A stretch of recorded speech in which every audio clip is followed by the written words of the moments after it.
El otro día hablaba con un señor que había dado un mensaje en una universidad y en medio de su discurso fue interrumpido por unos estudiantes hostiles. Estaba hablando de Cristo y en medio de su discurso alguien gritó: ¿a quién le importa? Y cuando me lo explicaba dijo: uy, la audiencia era hostil. Y parece que cada vez más hay una creciente hostilidad en nuestra nación hacia la fe cristiana y un creciente sentido de beligerancia de parte de las fuerzas anticristianas y de las pro-cristianas, una lucha que se ha dado por mucho tiempo. En algunas ocasiones pienso que los incrédulos en este país están muy preocupados de que los cristianos militantes traten de forzar adhesiones religiosas a través de las leyes en los no creyentes, y ellos tienen miedo con justa razón. Les recuerdo a mis hermanos y hermanas que la primera enmienda de la Constitución de los Estados Unidos protege tanto al no cristiano como protege al cristiano, y tenemos que ser muy, muy cuidadosos con eso.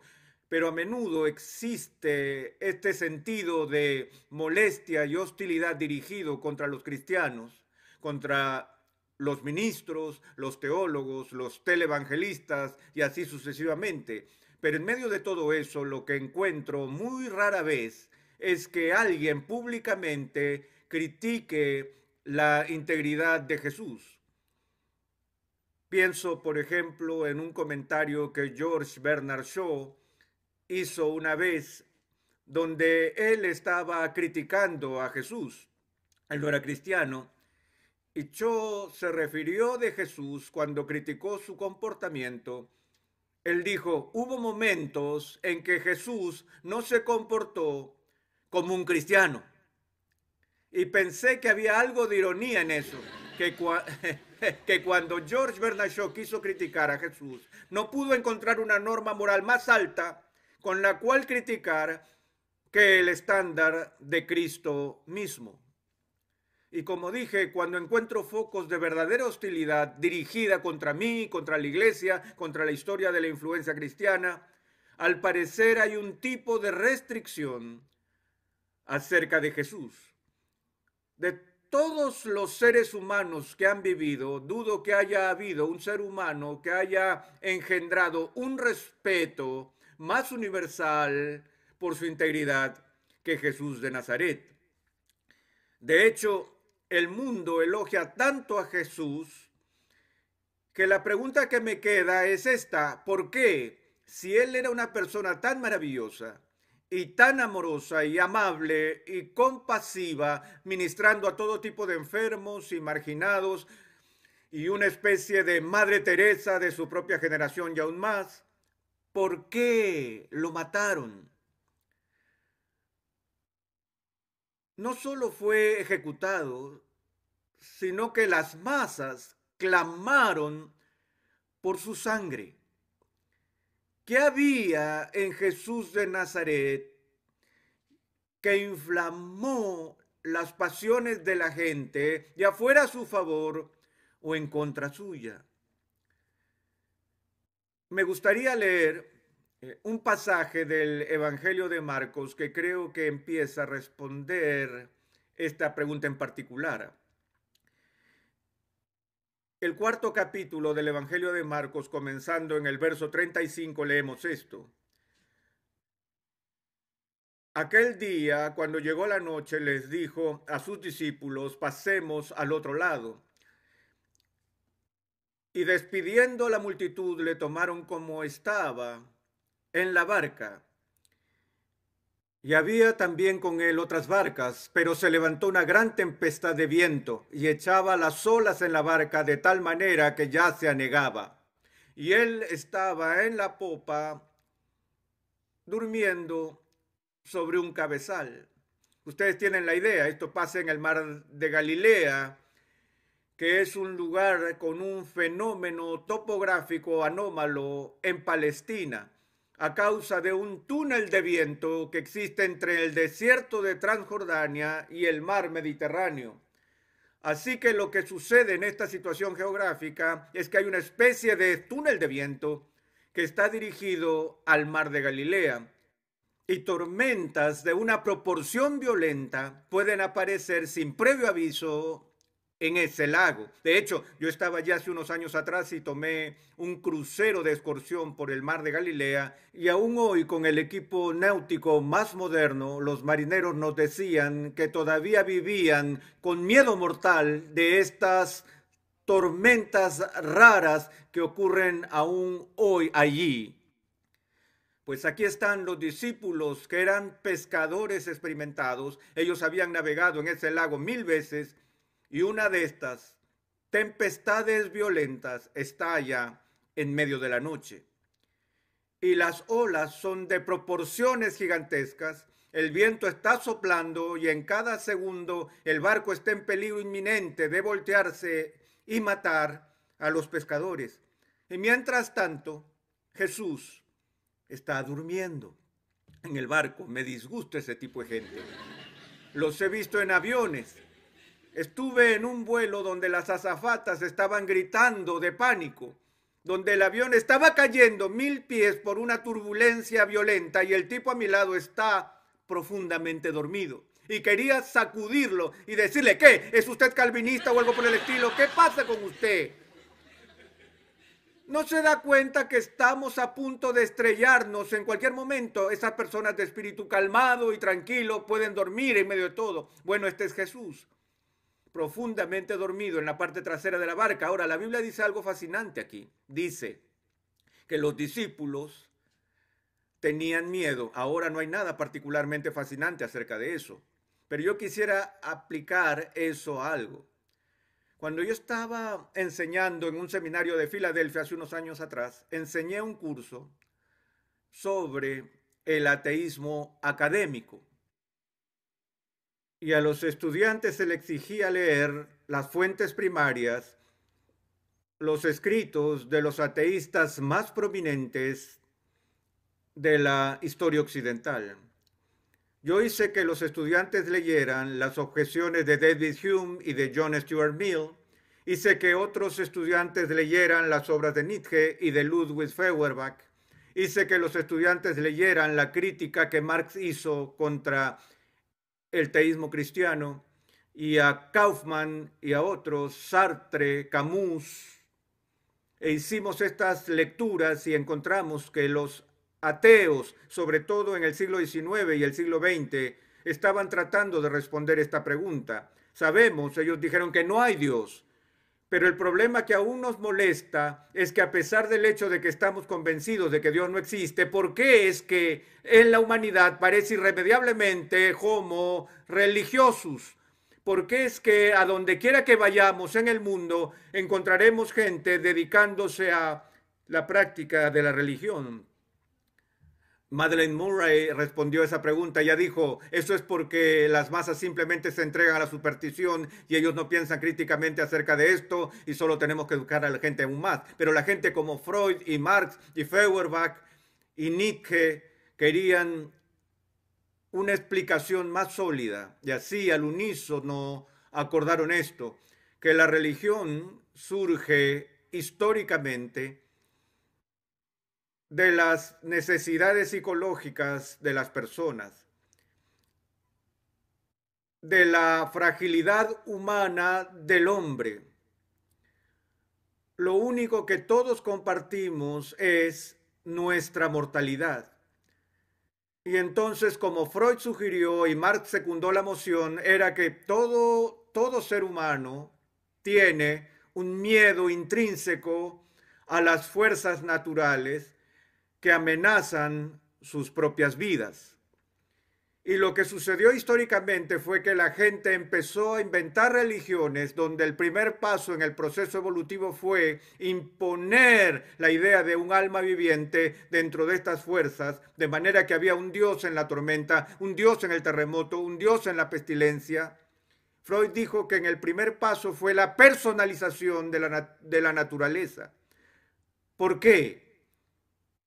Una teoría muy fascinante. La idea es esta: que hay todo tipo de cosas allá afuera, señoras y señores, que amenazan mi existencia. Cáncer, incendio, inundación, guerra, otras personas, pero como humano he aprendido cómo sobrevivir, al menos hasta ahora, a la hostilidad de otras personas. Cuando vienen a mí y están apretando los dientes y están enojados o están sacando el arma, he aprendido cómo lidiar con eso. Si usted está enojado conmigo, puedo suplicar por misericordia o puedo adularlo y decirle, usted no me quiere disparar, después de todo soy parte de su club de fans, oye, yo te amo y cosas por el estilo. O puede intentar sobornarlo, puede decirle, mire, si usted me perdona, la mitad de mi reino es tuyo o algo así.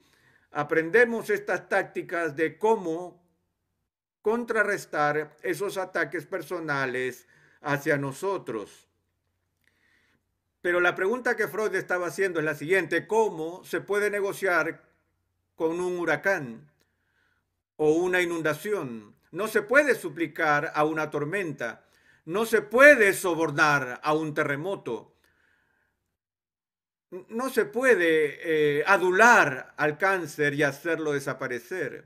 Esas son fuerzas impersonales, no personales, que amenazan con destruirnos. Y así Freud dijo, lo que hacemos es proyectar en la naturaleza características personales para que podamos hablar a la tormenta y muy pronto sacralizamos la naturaleza, es decir, hablamos de estas deidades que están en estas fuerzas o por encima. En una versión simplificada es monoteísmo, donde solo hay que hablar con un Dios de todos sus problemas. Así que si adoran a Dios y honran a Dios y entregan su diezmo y envían su cheque y hacen todas estas cosas, entonces Dios, con poder suficiente sobre la tormenta, les protegerá de todos estos problemas. Han visto casos en la televisión donde ministerios ponen el énfasis en la prosperidad y en la salud y todo eso, que Dios siempre quiere estas cosas, y oímos este concepto de proclámalo y recíbelo, que todo lo que hay que hacer para experimentar la prosperidad y sanación y todo lo demás es mencionarlo con fe y confianza, y Dios entregará esas cosas. Yo estaba jugando al golf con un hombre aquí en Texas la última vez que estuve allí. Estaba pasándola muy mal. Durante los primeros 9 hoyos botó la pelota por todos lados. Nos fuimos al 10º y evaluó su situación y dijo, bueno, a partir de ahora voy a empezar a jugar golf. Basta de tiros malos. Le dije, está bien. Él golpeó la bola y no pasó del piso. Tomó un palo número 5, se metió en las rocas. Después de dar 6 golpes más, aún no estaba en el green. Se volvió hacia mí y me dijo, ya me cansé de proclámalo y recíbelo. Pero ciertamente tenemos una capacidad de proyectar nuestras peticiones y deseos sobre la naturaleza, como Freud indicó. Y él dijo, religión es lo siguiente, por nuestro miedo a la naturaleza inventamos un Dios. Es así de simple. Así que Dios se convierte en una muleta o opio, como Marx sugirió, para las personas que simplemente no pueden soportar vivir en un hostil o indiferente universo. Ahora, la razón por la cual este episodio en la Escritura es tan importante para nuestra consideración, señores y señores, es esta, que aquí encontramos a los discípulos de Jesús aterrorizados debido a un encuentro con las fuerzas destructivas de la naturaleza. Sus vidas están en peligro a causa de la tempestad que se levanta en el mar. Y la Biblia dice que ellos estaban asustados. ¿Y qué hace la gente asustada en medio de una crisis? De inmediato van a su líder y ellos fueron a la parte trasera del barco y sacudieron a Jesús para despertarlo y le dijeron, Maestro, haz algo o perecemos.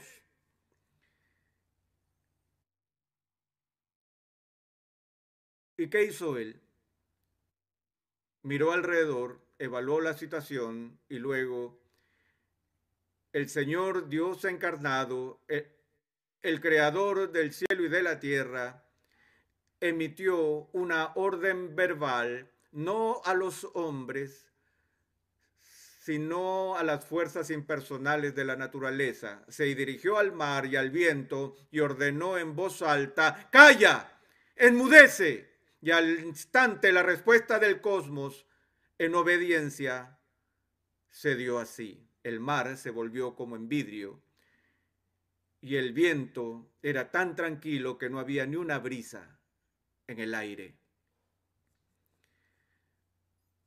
Ahora, lo que captó mi atención en esta narración es la siguiente línea.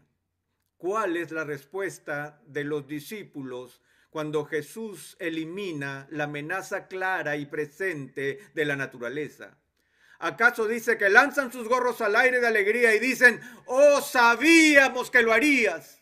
No, el texto nos dice que en ese momento ellos se llenaron de mucho pánico.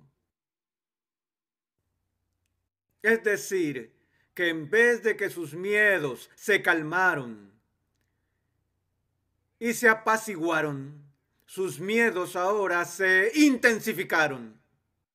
Lo que Freud no entendió, señoras y señores, es que adentro del corazón humano hay algo a lo que se le teme más que a cualquiera de las fuerzas impersonales de la naturaleza, y ese es el poder y la presencia de una persona que es santa.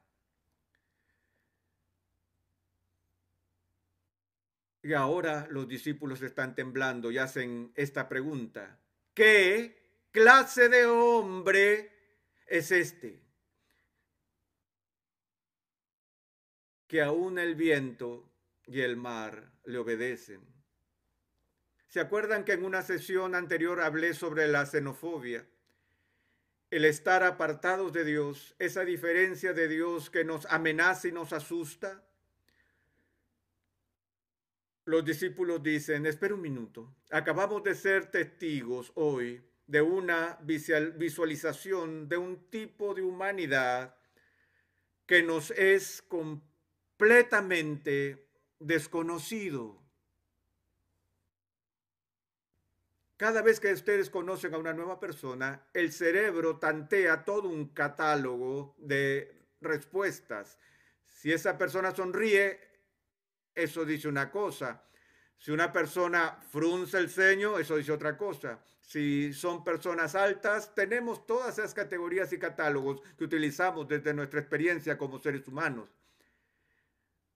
Y aprendemos cómo estar con otras personas a través de nuestra experiencia. Hace unos años había un movimiento en este país en pro de una terapia en la cual se suponía que todo el mundo tenía que sacarse la ropa literalmente, que todo estaba visible y revelar los secretos más profundos de su corazón. Y se premiaba esa apertura de mente, ¿cierto? ¿Lo recuerdan? Y todo el mundo dijo, yo quiero ser vulnerable. Y ese movimiento duró muy poco, ya que la gente quedó brutalmente herida cuando se abrían demasiado. Eso me recuerda a la historia de 3 ministros que llegaron a los camerinos después de jugar golf y tuvieron una sesión espontánea de confesión de pecados. Y uno de ellos dijo, ¿saben que mi conciencia realmente me molesta? Estoy tratando de ser un pastor y de ser íntegro, pero he tenido esta debilidad con la que he luchado toda mi vida y es una debilidad por la bebida. Él dijo, bebo mucho a escondidas y no he sido capaz de tener la victoria. Los otros 2 dijeron, ay hombre, es eso, bueno, vamos a orar por ti. Y el segundo dijo, bueno, tengo que confesar que tengo una lucha también, me tienta la lujuria todo el tiempo y he sido capaz de controlar mi comportamiento, pero mis pensamientos no siempre han sido puros y yo simplemente no sé cómo conseguir la victoria en esta situación. Amigos, ¿van a orar por mí? Y ellos respondieron, sí. Y el tercero no dijo nada y los otros le dijeron, ¿y tú no tienes alguna tentación? Él dijo, sí. Y ellos dijeron, bueno, ¿cuál es? Él dijo, soy un chismoso compulsivo y no puedo esperar a salir de acá.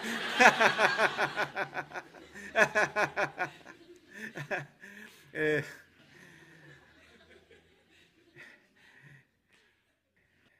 Era mucho para ser vulnerables. La razón por la que somos tan cerrados y tan cuidadosos en no abrirnos con los demás y mostrarnos tal como somos es porque cada uno de los que están en esta sala ha sido traicionado.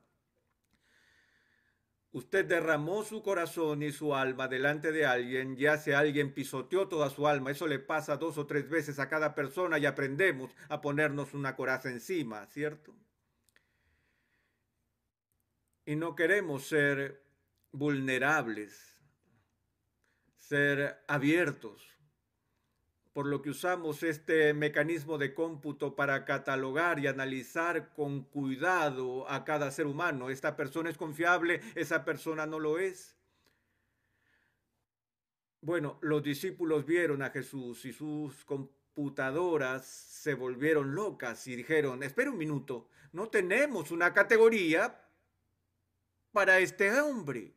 Nunca hemos visto a alguien que sea tan otro, tan diferente, tan independiente, tan apartado de lo normal que puede ordenar al mar y el mar le obedece. En otras palabras, señores y señores, lo que espantó a los discípulos es que repentinamente se dieron cuenta de que estaban en presencia del Santo. Y su miedo se incrementó. Esta no es la única vez que ese tipo de cosas sucede en el Nuevo Testamento. En otra ocasión, la misma gente con el mismo mar. Leemos que los discípulos estuvieron pescando toda la noche y al volver sus redes estaban vacías. Y Jesús se acerca a ellos, ustedes conocen la historia, y le dice a Pedro, ¿cómo te fue? Y él le dijo, fue una noche pésima, no hay peces.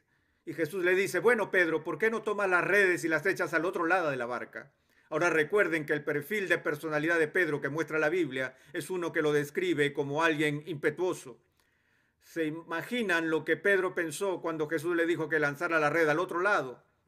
Puedo oírlo. Al menos en su mente dijo, mira Jesús, eres un teólogo fantástico, un maestro religioso por excelencia, pero dame algo de crédito, por favor. Soy un pescador profesional. He tirado la red por todos lados del barco durante toda la noche. ¿Vas a tratar de decirme ahora cómo pescar? Pero tú eres el maestro, soy el discípulo. Vamos a tomarlo con humor, amigos. Tiren la red por la borda. Y ustedes saben lo que pasó. Cada pez en el mar de Galilea saltó sobre esa red. Tuvieron que traer otro barco al lado y ahora son dos a punto de hundirse porque están tan llenos de peces. Ahora, ¿qué hace Pedro? Recuerden que Pedro es judío. Él es un hombre de negocios. Él no pesca por diversión, él pesca con fines de lucro. Yo sé lo que haría si fuera Pedro. Habría buscado en mi túnica un contrato y hubiera dicho, bien Jesús, este es el trato. Somos socios, nos vamos 50-50, todo lo que quiero es 5 minutos al mes. Tú solo vienes aquí un sábado al mes y me dices dónde pongo las redes y eso sería todo. Es el 50% de las ganancias, eso es lo que haría yo. Pero eso no es lo que Pedro hizo. ¿Pueden creer lo que Pedro le dijo a Jesús? Pedro miró a Jesús y le dijo esto. Es asombroso. Él le dijo, apártate de mí, que soy un hombre pecador.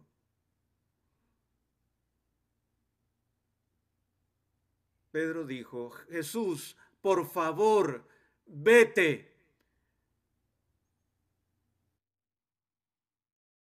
No puedo soportarlo. ¿Ven lo que pasa cuando aquel que es santo irrumpe en nuestro medio? Inmediatamente nos incomodamos. Somos conscientes, muy conscientes de nuestra falta de santidad y queremos que esa persona se aleje de nosotros lo más que pueda. Hace unos años se realizó un torneo de golf en Carolina del Norte y el vencedor del campeonato de la PGA había salido el año anterior como el ganador al premio al golfista del año. Y debido a que él se encontraba allá, iba a recibir ese premio en el torneo de este año en Carolina del Norte, puesto que también era el campeón del actual torneo. Parte del reconocimiento fue iba a jugar su primera ronda de práctica con Billy Graham, con el presidente de los Estados Unidos y con Jack Nicklaus. Estaban el golfista del año, Nicklaus, Billy Graham y el presidente de los Estados Unidos. Ese era un cuarteto muy pesado. Así que salieron al campo y jugaron una ronda como práctica y cuando terminaron, un amigo mío que estaba allí fue hacia donde estaba el golfista y le dijo, ¿qué tal fue jugar con Billy Graham, con Jack y el presidente de los Estados Unidos? Y este golfista estaba furioso. Le respondió con ira y le dijo, lo odié. Él dijo, no necesito tener a Billy Graham pegado a la oreja hablándome de religión durante 18 hoyos de golf. Y muerto de rabia salió disparado, se acercó al lugar de práctica de tiros, tomó su palo más grande y empezó a golpear bola tras bola con furia a ver si conseguía liberar toda la rabia que traía encima.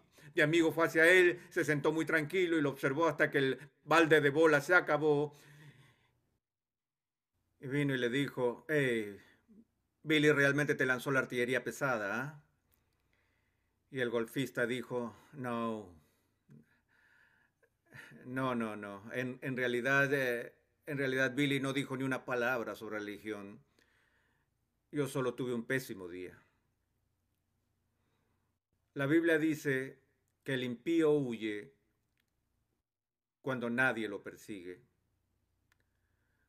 Lutero dijo que esa es la experiencia del no creyente, temblar ante el susurro de una hoja. Aquí estaba un hombre que pasó tiempo con Billy Graham, quien es uno de los seres humanos más llenos de gracia que haya visto.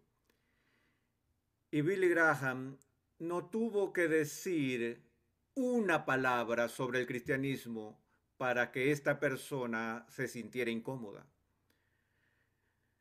Cuando estoy jugando golf en el campo y voy a interactuar con un grupo nuevo de personas, hago todo lo que esté a mi alcance para evitar la famosa pregunta, ¿a qué te dedicas?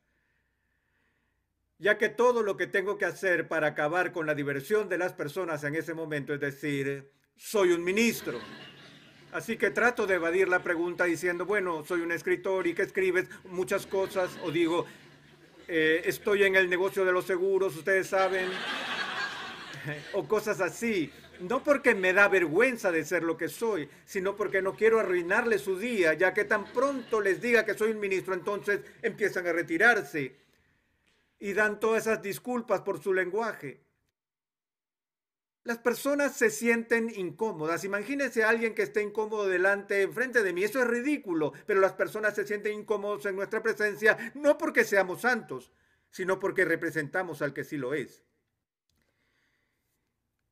Y es interesante ver que la mayoría de enemigos vehementes que Jesús tenía en su vida eran los fariseos, aquellos hombres que estaban dedicados a la rectitud.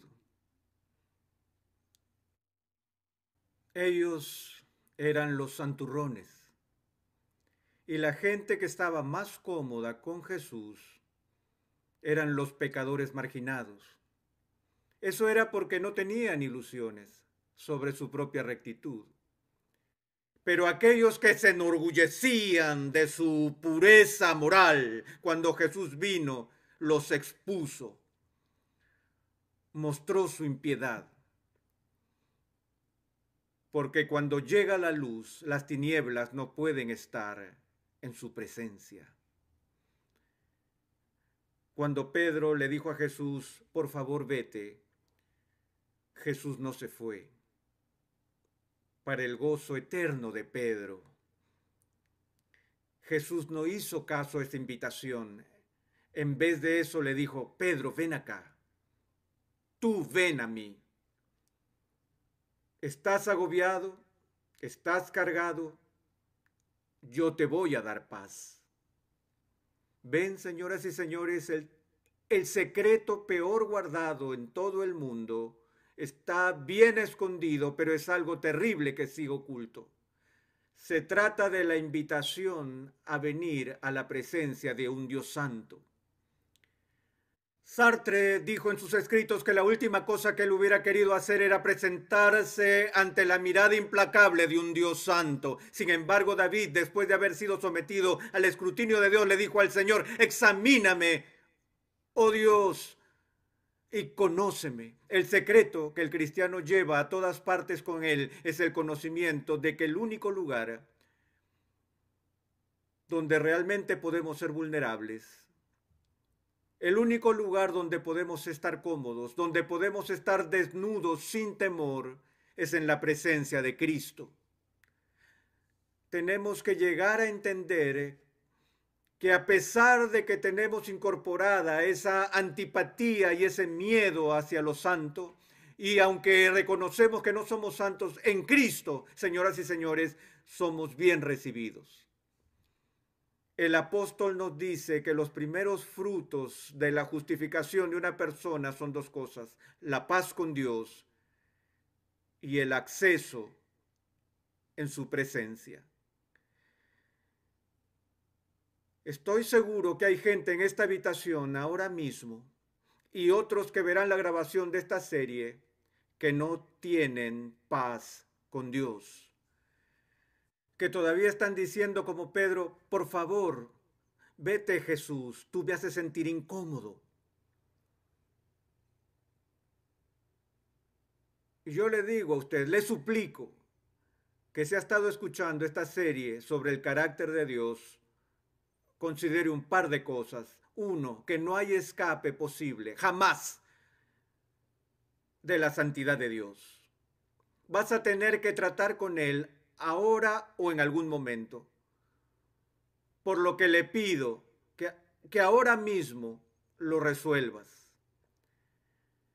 Entiendas que hay una justicia que Dios ha provisto para usted en Cristo y que no es la suya misma, es una justicia ajena, es una justicia externa a usted, es la justicia de Cristo que se ofrece libremente para usted si es que se somete al señorío de Cristo. Todo lo que Él tiene y todo lo que Él ha hecho llega a ser suyo.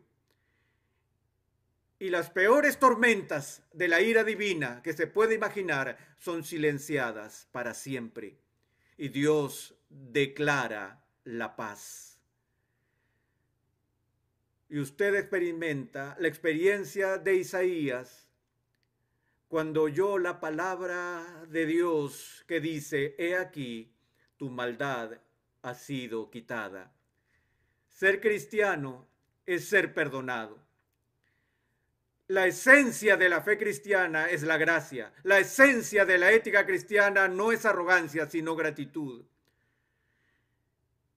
Y perdónenos si usted no es creyente y nos hemos presentado ante usted como santurrones, porque le garantizo que no hay cristiano en esta sala que sea justo por sí mismo. Pero soluciónelo ahora y para siempre. Oremos. Padre, perdónanos por huir de tu presencia en terror. Padre, perdónanos por participar en hostilidad contra ti. Padre, cúbrenos con la justicia de Cristo y que por una vez y para siempre en nuestras vidas podamos estar cómodos en tu presencia. Lo pedimos en el nombre de Jesús. Amén.